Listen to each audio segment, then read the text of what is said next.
With the passing of President Bush, the country lost the last Cold War president. What President Reagan and then President Bush did to fight communism around the world really changed the trajectory of the world. Now, as you mentioned in your opening remarks, Russia is again aggressive under Vladimir Putin, most recently in Ukraine, firing on those ships and capturing those sailors. Unless I'm mistaken, you didn't move U.S. assets after that happened. How can the U.S., what can the U.S. do to deter Russia's behavior in this environment? Well, this is a very complex situation because Mr. Putin is clearly a slow learner. He is not recognizing that what he is doing is actually creating the animosity against his people. He's not acting in the best interest of the Russian people, and he is actually causing NATO to rearm and to strengthen the democracy's stance, the unified stance of all the democracies together. We're joined here today by several members of the NATO alliance, including the Minister of Defense of Lithuania. He and I were in the forests of his country last year alongside troops from a number of NATO nations, and what we are seeing Putin do with his ripping up of international agreements, violating in the Kursk Strait this last week, a joint statement agreement between Ukraine and Russia. We are seeing we're dealing with someone that we simply cannot trust. Has the relationship worsened since you've been Defense Secretary? There is no doubt the relationship has worsened. He tried again to muck around in our elections this last month, and we are seeing a continued effort along those lines. So Russia doesn't speak with one voice. We find that Russia, on the surface, tries to make certain very deceitful statements stick. They don't stick. Their actions speak louder than words, and it has worsened the relationship. I want to bounce around the world, but following up on this, you said they tried again to muck around in our elections this past time. Why did you feel like the U.S. had to go on the offense to battle Russia and China in cyber? Has the threat increased significantly? I don't know that the threat has increased. It is continued efforts to try to subvert democratic processes that must be defended. And go on the offense to do that? We'll do whatever is necessary to defend them. I was trying to get you down that road. I'm going to bounce around the world, if we can, talk about some hotspots, and then talk about, as you mentioned, readiness for the military. Today, Secretary Pompeo released a statement saying Iran has test-launched a ballistic missile with multiple independent warheads.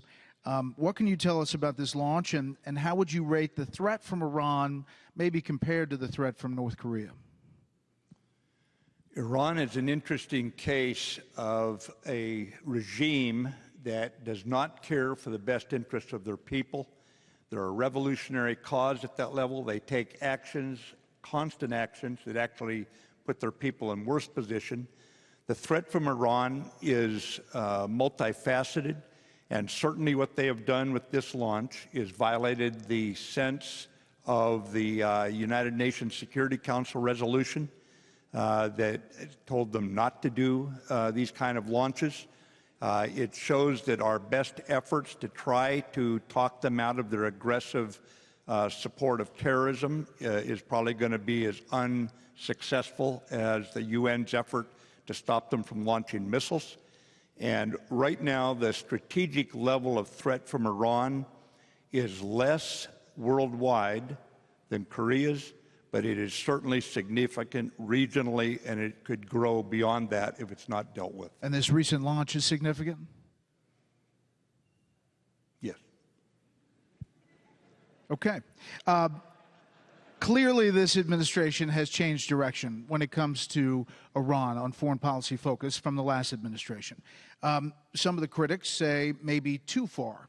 The Wall Street Journal today reported that the CIA has medium to high confidence that Saudi Crown Prince Mohammed bin Salman personally targeted Jamal Khashoggi, the journalist, and probably ordered his death. Do you agree with that?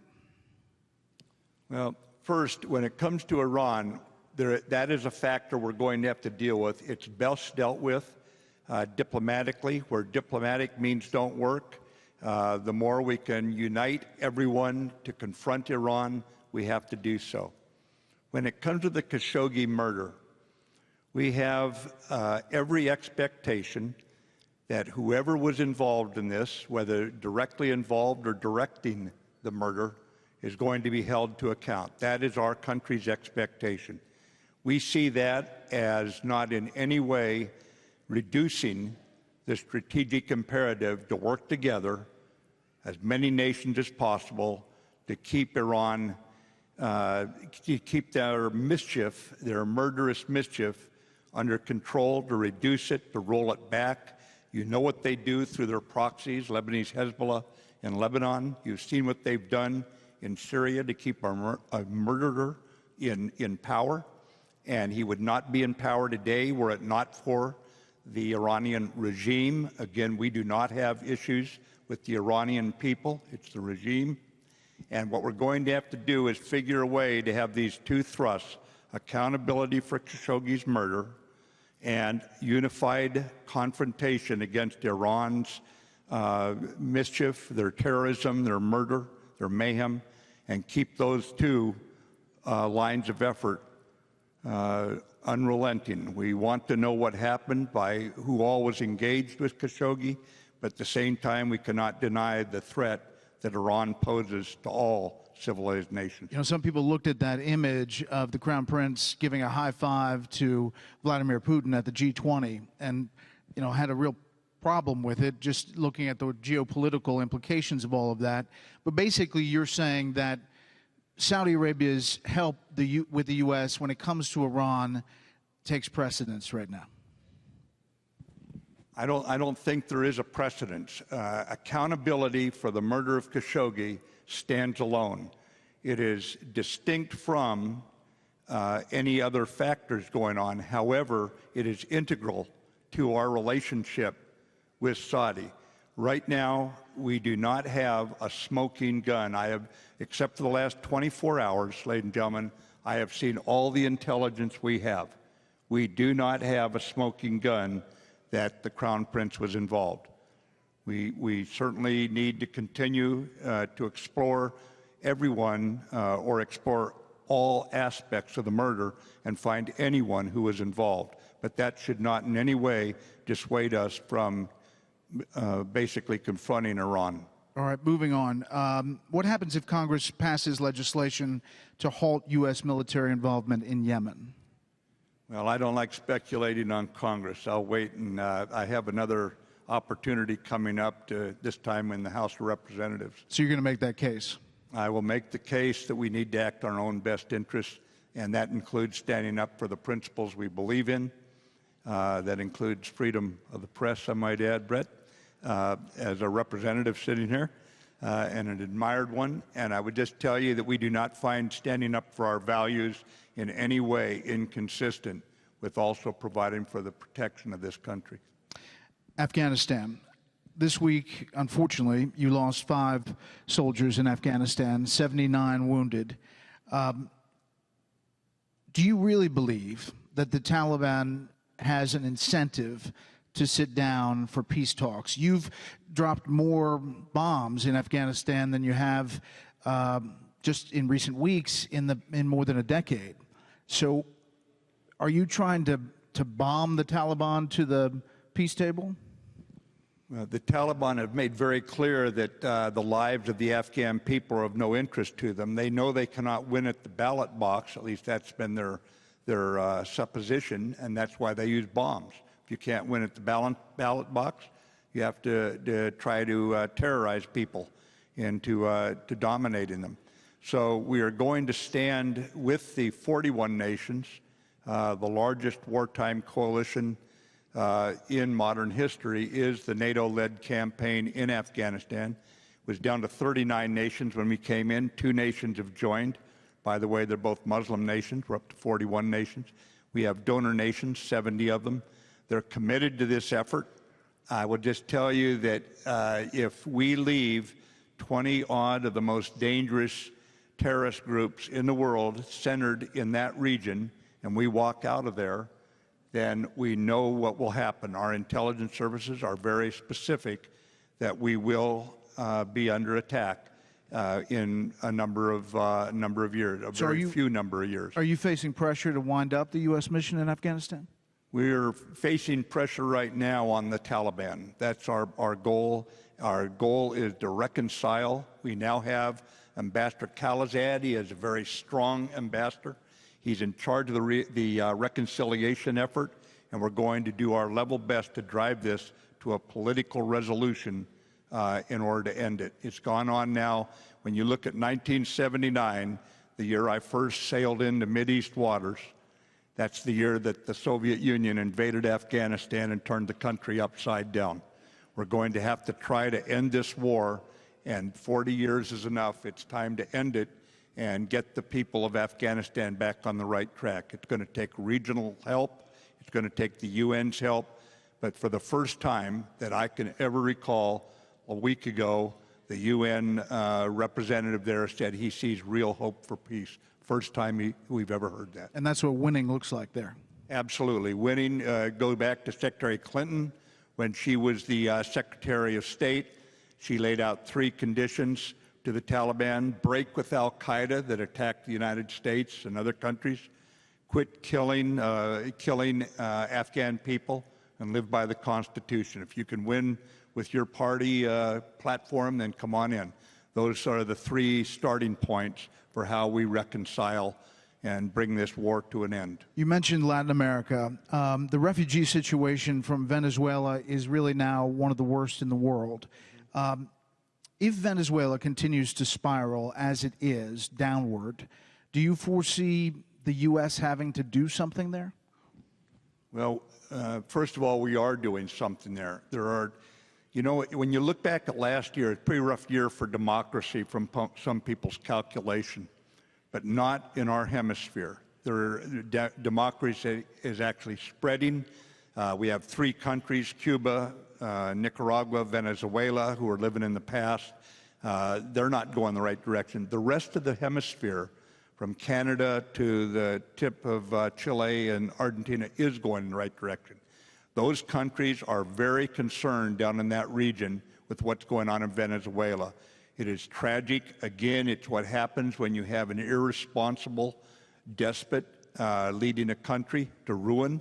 And I think what we should do is work by, with, and through our Latin American allies as we stabilize this situation. Right now, you'll see that we have a U.S. naval ship, Comfort, a hospital ship, that's down there providing medical aid to many of these refugees.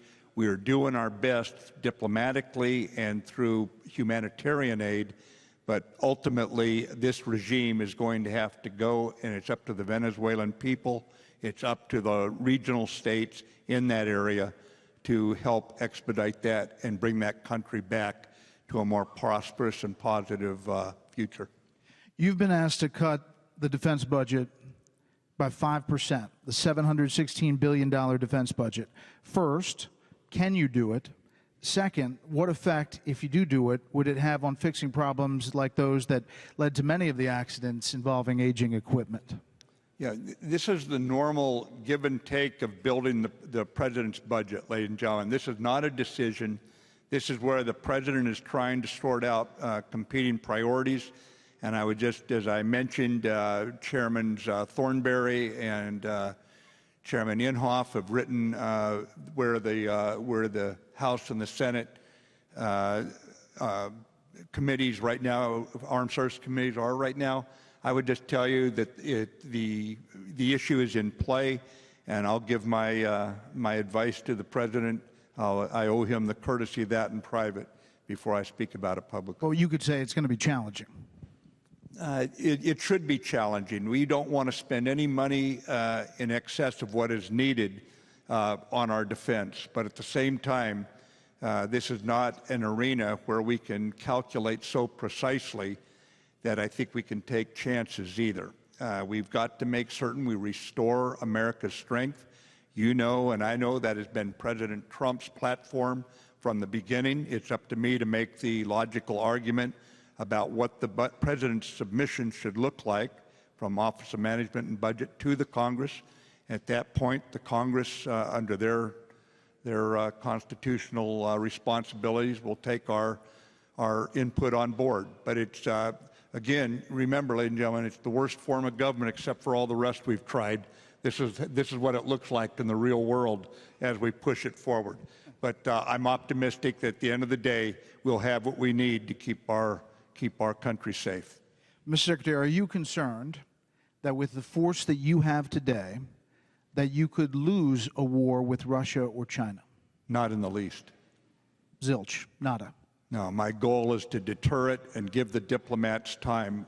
You all know what my technical job description is, to run the Department of Defense, the military operations, that sort of thing, give the president advice, work with our allies. My real job description, Secretary Panetta, when you were there, I think my real job description is how do you keep the peace one more year, one more month, one more week, one more day, one more hour, so the diplomats can work their magic, our allies can work with us, and we keep another tragedy of war from breaking out.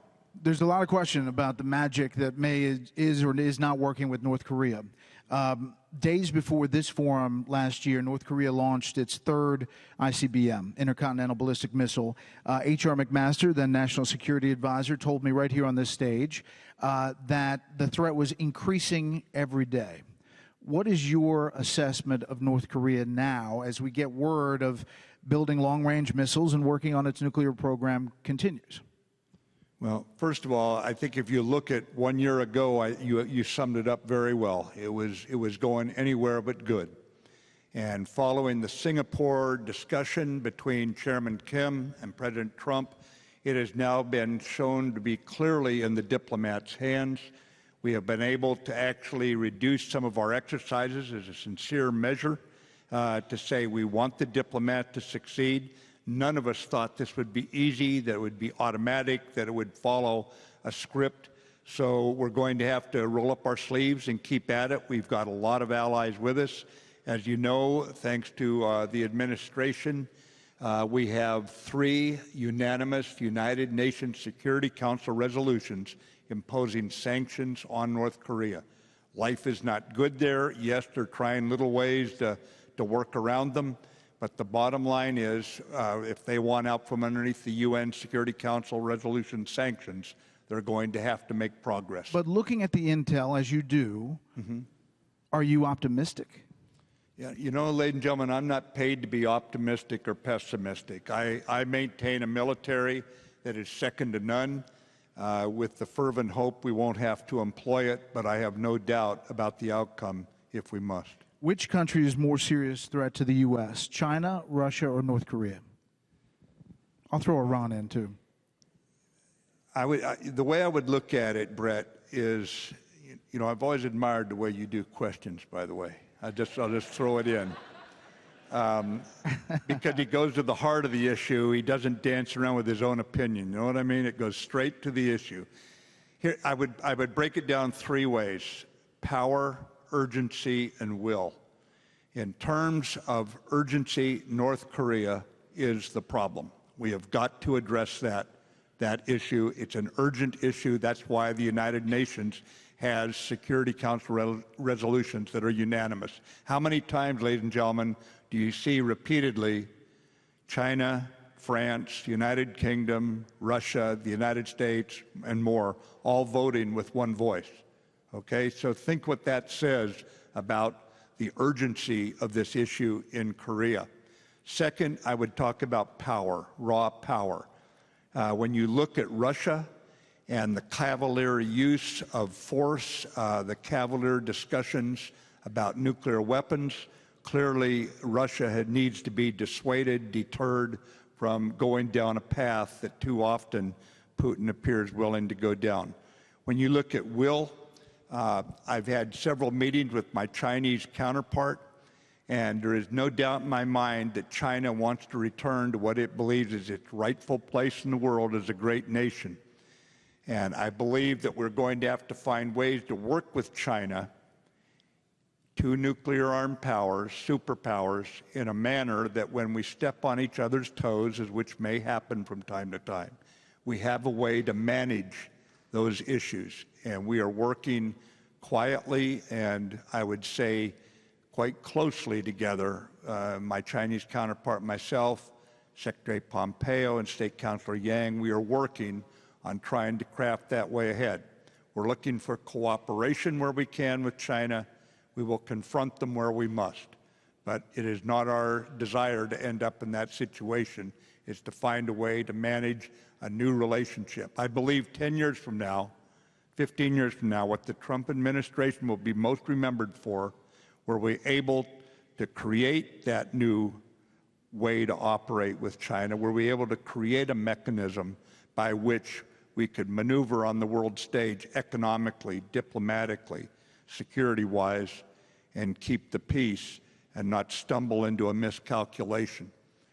Mr. Secretary, I only have a couple more minutes left, so this is a bit of a lightning round here. Will you sign the extension orders for the nearly 6,000 active duty troops at the U.S. southern border that the DHS has asked for? Right. We've just received, since I left yesterday to talk to our Air Force Academy cadets, and on my way out here, we've just received Secretary Nielsen's request. She's the Secretary of Homeland Security, of course. I will review it when I get back. Some things have been done, completed. This is the engineer work to put in certain crowd control capabilities. We have no troops in a law enforcement capacity. As you know, it's prohibited under the U.S. Constitution.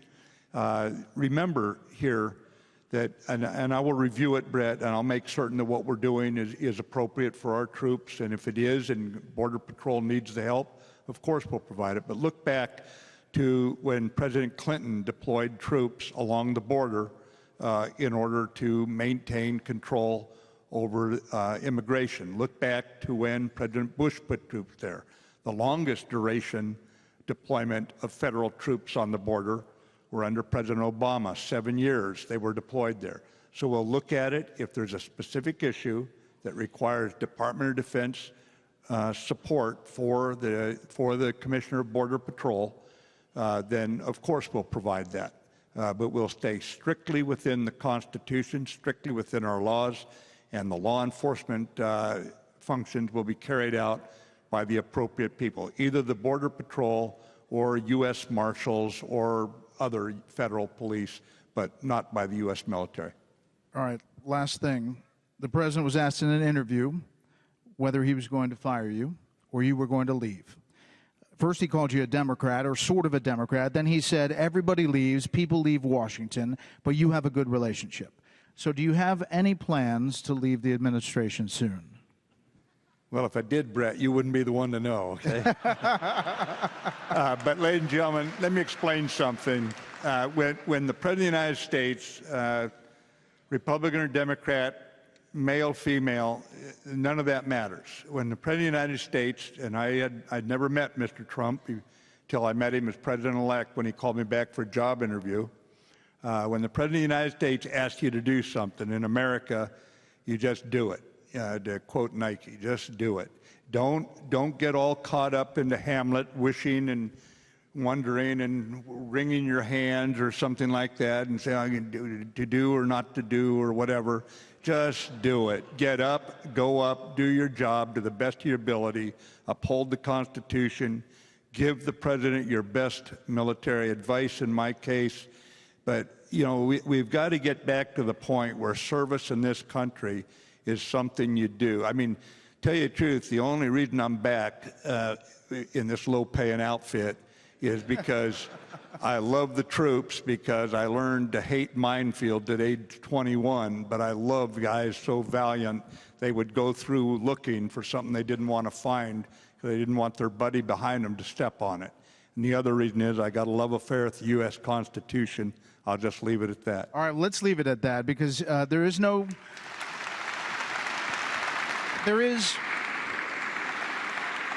obviously there's no national draft. This is the last thing. You mentioned it here. There's fewer than 0.5% of Americans currently serve in the U.S. military. Fewer than 9% have ever served. So many Americans don't have a close connection at all to someone who is serving or has served. So the civilian-military divide is expanding. How do you get people who don't have a connection to buy in? Is that a concern for you? It is a concern. I think many of us, when the draft had developed such a poor reputation for whatever reason, Vietnam, for unfairness, and we got rid of it, many of us in those days wondered, would this turn out to be very good for the military and the all-volunteer? I should describe it as the all-recruited, because there's vigorous recruiting that goes on. Military has been very good. You know, we have all volunteers there. But would it end up being good for the republic? Would it divorce us from the body politic? Would people make decisions quite smug in the fact that none of their family members would be in harm's way? We've got to consider it, ladies and gentlemen. We can't hide from that elephant in the room.